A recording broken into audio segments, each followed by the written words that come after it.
Olá pessoal, seja muitíssimamente bem-vindo. Eu sou o Jason Ferrer e você está no canal Além da Fé. Saiba que é uma honra e um privilégio muito grande receber você que está aí na região do Norte, Nordeste, Sul, Sudeste e Centro-Oeste do Brasil.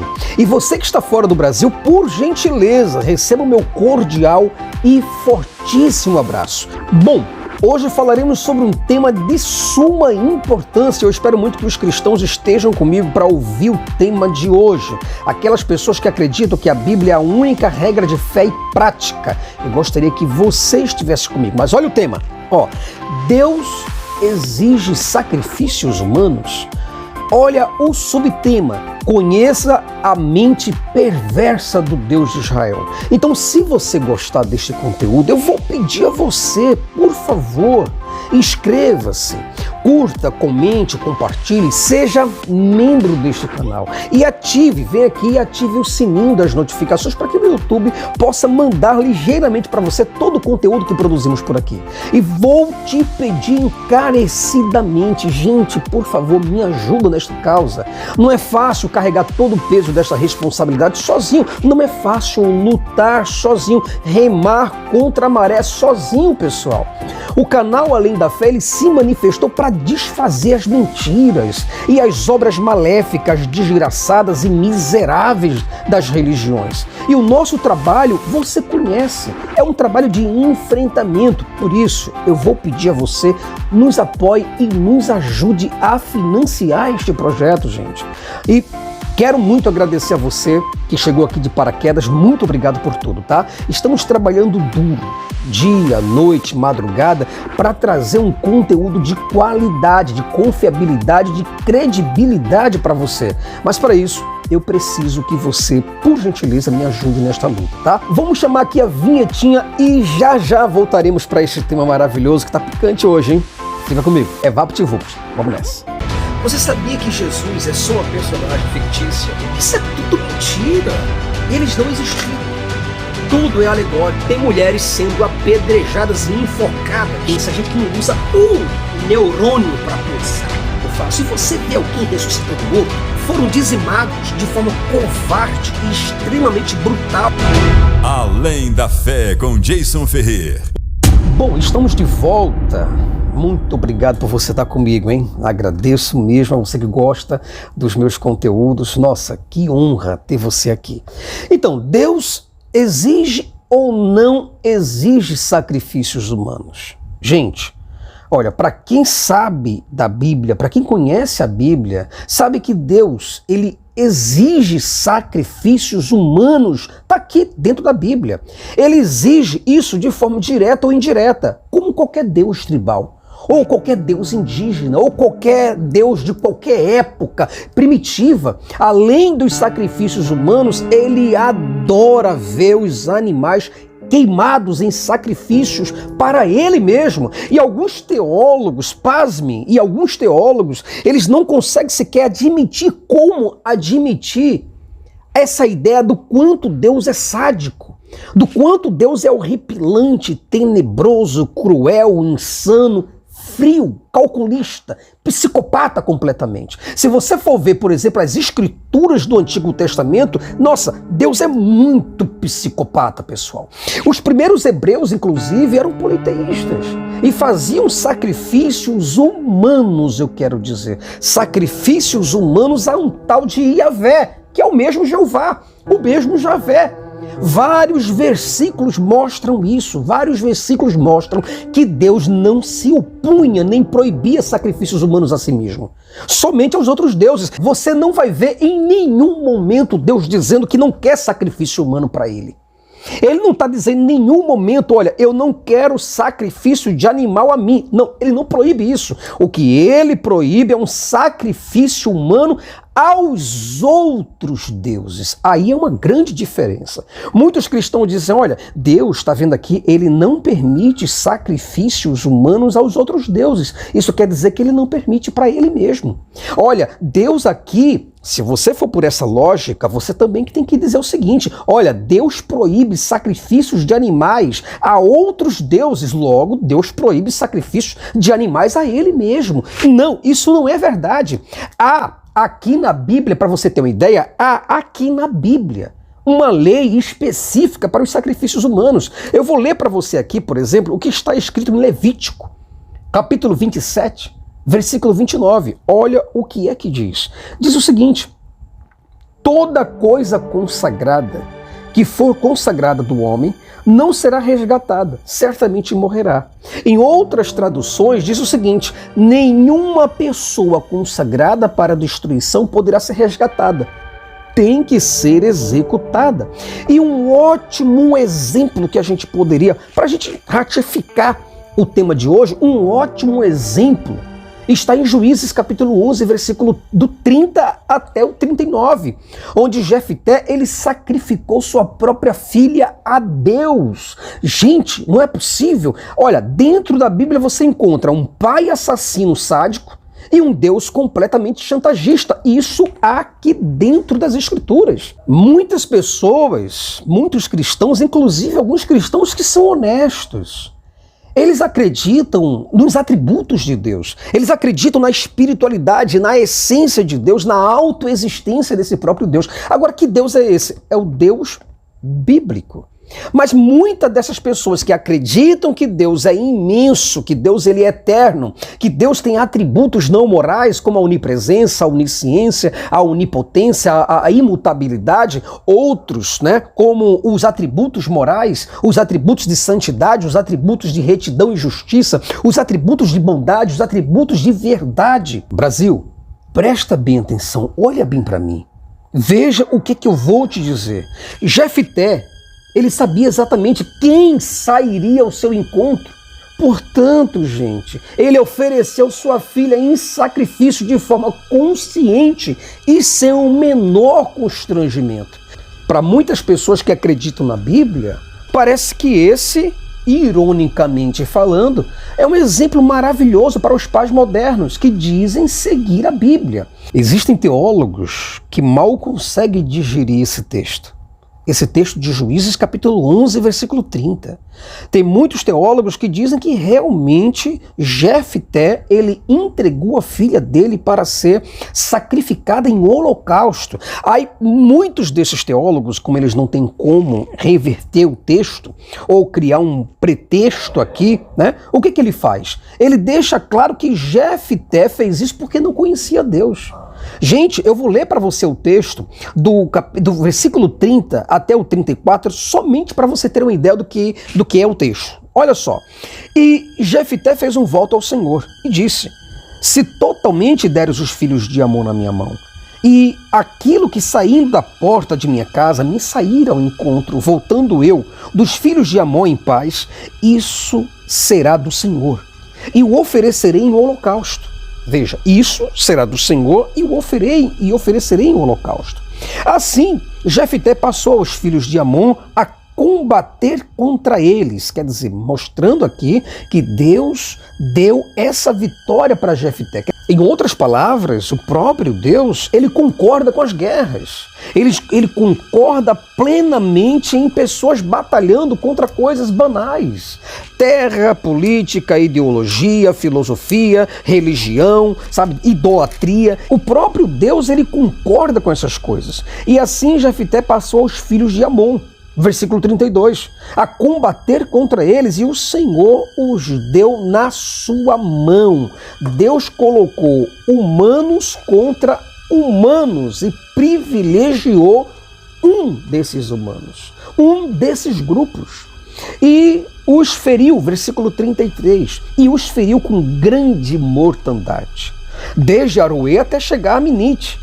20 cidades, olha, 20 cidades que Jefté saiu acabando com todo mundo, dizimando todo mundo, inclusive crianças, mulheres grávidas, idosos, todos estes morreram neste combate aqui. Tudo isso por causa de terra, tudo isso por causa de política, tudo isso por causa de território. E Deus concordou plenamente, porque Deus é chamado Senhor dos Exércitos. E diz o seguinte, olha, e 20 cidades, e até Abel-Queramim. Assim foram subjugados os filhos de Amon diante dos filhos de Israel.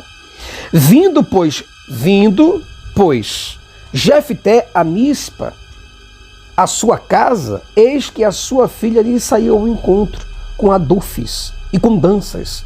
E era ela só, a única, não tinha outro filho, nem filha. O texto aqui do versículo 34 deixa explícito que ela morreria, que ela seria sacrificada em holocausto, porque ele só tinha ela, não tinha um outro filho, não tinha uma outra filha, e tudo que ele tinha, ele daria em sacrifício para Deus por causa do voto que ele fez ao Senhor dos Exércitos. O versículo 35 diz o seguinte, e aconteceu que quando Jefté a viu, rasgou as suas vestes e disse, filha minha, muito me abateste, e és dentre os que me turbam, porque eu abri a minha boca ao Senhor e não tornarei atrás. Então quer dizer, ele aqui deixa claro o sacrifício da filha dele ao Deus Jeová, ao Deus bíblico. Além deste episódio aqui, Brasil, você vai encontrar outros também. Aí você diz, poxa, mas espera aí, além de você me mostrar que Jefté sacrificou sua própria filha ao Deus de Israel em sacrifício vivo, em holocausto, você quer dizer que ainda tem mais? Sim, pessoal, tem mais sacrifícios humanos ao Deus de Israel. Deus, entenda bem, aqui dentro da Bíblia, ele é um Deus que trabalha com a imensidão, ele é imenso, as pessoas querem acreditar nisso. Cristãos sinceros querem acreditar na Bíblia. Porque da maneira como os pastores, os bispos, os apóstolos, os padres mostram a Bíblia para essas pessoas, é fácil acreditar que isso aqui é um livro de amor. É fácil, é muito fácil. Mas quando você entende a Bíblia da maneira como ela é, aí você deixa de lado toda aquela ideia fantasiosa de entender a essência de Deus. Não existe essência de Deus. Quando as pessoas dizem, mas Deus é um ser espiritual, é um ser de autoexistência, é um ser imenso, é um ser que tem eternidade como um de seus atributos. Sabe, em um dos atributos, ou alguns dos atributos não morais de Deus está a onipresença, a onisciência, a onipotência, a imutabilidade de Deus, e Deus ele é completamente santo. É assim que muitos cristãos eles enxergam o Deus de Israel, porque eles não conhecem a Bíblia. Eles não conhecem o próprio livro que eles colocam aqui para ir para o culto. Eles não sabem. Eu vejo esses jovens por aí, adolescentes que andam com a Bíblia na mão, senhoras de idade com um cocó aqui do lado, outras com a roupa até um pouco melhor, mais granfina, carregando esse livro aqui, mas sequer sabe o que está escrito nesse livro. E muitas pessoas querem acreditar num Deus que é completamente santo, um Deus que tem retidão, que tem justiça, que tem moralidade, um Deus que é dono de toda a bondade, um Deus que é dono de toda a verdade, não apenas dono, mas ele é o Senhor. E ele é a própria verdade. Então um Deus desse não pode nunca. Que é isso? Como é que Deus vai permitir sacrifício humano? Sacrifício humano voltado para ele. Como que Deus vai aceitar o sacrifício humano? Pois é, essa mensagem é para você que acredita que Deus ele é todo soberano. Que existe um Deus aqui dentro que inspirou, que iluminou, sabe? Que deu grandes ideias para que os profetas pudessem escrever este livro aqui. Você, por exemplo, que acredita que Deus ele atua num campo material e físico. Para você que entende que Deus atua num campo moral e totalmente espiritual. Para você que acredita que Deus ele atua no campo social e político, com a sua soberania, com o seu amor. Saiba saiba que você está completamente, totalmente, redondamente errado. Esse Deus aqui na Bíblia não é nada do que você imagina. É um Deus que, como eu estou te falando aqui, sugerindo no tema, é um Deus que aceita sacrifícios humanos. Para você que acredita que Deus, ele é santo, para você que acredita que Deus não aceita sacrifício humano, eu quero ler para você Números capítulo 25, do 4 até o 11. Observe bem, por gentileza. Você que tem uma Bíblia em casa, me acompanha. Diz o seguinte: disse o Senhor a Moisés: toma todos os cabeças do povo e enforca-os ao Senhor diante do sol, e o ardor da ira do Senhor se retirará de Israel. Qual era a ideia aqui? A ideia para retirar a ira do Senhor era necessário enforcar pessoas. E quando eu falo enforcar, não é abençoar pessoas, não. Pegar uma corda e enforcar essas pessoas. Então Moisés disse aos juízes de Israel: cada um mate os seus homens que se juntaram a Baal-peor. Deus está com ciúme de um Deus chamado Baal-peor. Você tem um Deus que é ciumento.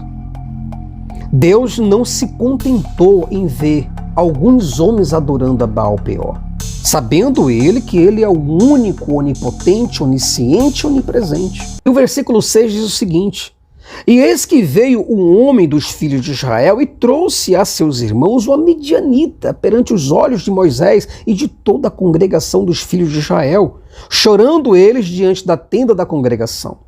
Vendo isso, Finéias, filho de Eleazar, filho de Arão, o sacerdote, se levantou do meio da congregação e tomou uma lança na sua mão, uma lança perfurante.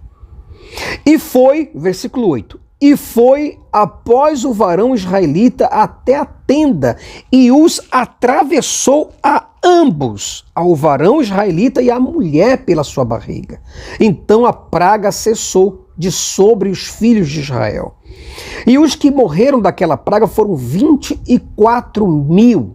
Então o Senhor falou a Moisés dizendo: Finéias, filho de Eleazar, filho de Arão, o sacerdote, desviou minha ira de sobre os filhos de Israel, pois zelou o meu zelo no meio deles, de modo que no meu zelo não consumi os filhos de Israel. Observe que o versículo 4 deixa bem claro: disse o Senhor a Moisés: toma todos os cabeças do povo e enforca-os ao Senhor, e se retirará de Israel a sua ira. Além de toda essa selvageria, barbaridade que você vê, além de todo esse genocídio, além de todo esse assassinato, dessas guerras, dessas traições, dessas tramóias todas que envolve Deus e Deus envolve a todos, você vai ver aqui em 2 Samuel capítulo 21. Aí você me pergunta: Jason, mas ainda tem mais? Tem mais. Eu gostaria somente que você pegasse a tua Bíblia em casa e você pudesse consultar 2 Samuel capítulo 21, versículo 6, e observa bem o que diz o texto. De seus filhos se nos deem 7 homens. 7 homens eu quero, para que os enforquemos ao Senhor em Gibeá de Saul, o eleito do Senhor. E disse o rei: eu os darei. E o versículo 8, Brasil, diz o seguinte: porém, tomou o rei os 2 filhos de Rispa, filha de Aiá, que tinha tido com Saul, a saber, Armone e Mefibosete, como também os 5 filhos da irmã de Mical, filha de Saul, que tivera de Adriel, filho de Barzilai, e Meolatita. E os entregou, versículo 9, e os entregou na mão dos Gebionitas, os quais os enforcaram no monte perante o Senhor. E caíram estes 7 juntamente, e foram mortos nos dias da saga, nos dias primeiros, no princípio da cega das cevadas. É aqui o que está escrito: quando houve uma fome em Israel, as causas e as consequências, Deus apontou e disse: olha, eu preciso de 7 homens para serem enforcados, para que eu possa então acabar com essa fome, acabar com essa maldição e tirar o mal do meio de vós. E foi dessa forma. Então, para você que acredita que Deus é um Deus de paz, é um Deus de amor, é um Deus que está contigo, que luta por você, sabe? Um Deus que é bondoso, é misericordioso. Por favor, tira isso da tua cabeça. Na verdade, você está diante de um Deus que é destruidor, sabe? Um Deus que é assim como os deuses tribais, os deuses dos indígenas, os deuses das sociedades mais perversas, das religiões mais perversas e mais injustas que se ouve na face da terra. Então, desejo a você um fortíssimo abraço, muito obrigado por tudo, obrigado por você estar comigo até este exato momento. Agradeço a você que compartilha meus vídeos, que está comigo sempre, tá? Espero muito que você possa me ajudar. Você que já me ajuda através do Pix, muito obrigado, pessoal, porque isso já ajuda muitas coisas, né? Ajuda inclusive para que eu possa comprar aqui o computador, comprar um notebook, né? Estou sem notebook, estou sem computador aqui. Então, se você puder me ajudar, eu vou ficar muito grato. E espero muito que essa mensagem tenha chegado ao coração e à mente de várias pessoas ou de todas aquelas que acreditam que a Bíblia é a única mensagem de fé e prática, a única regra de fé e de prática entre as pessoas. Um forte abraço, fica na paz e até o próximo vídeo.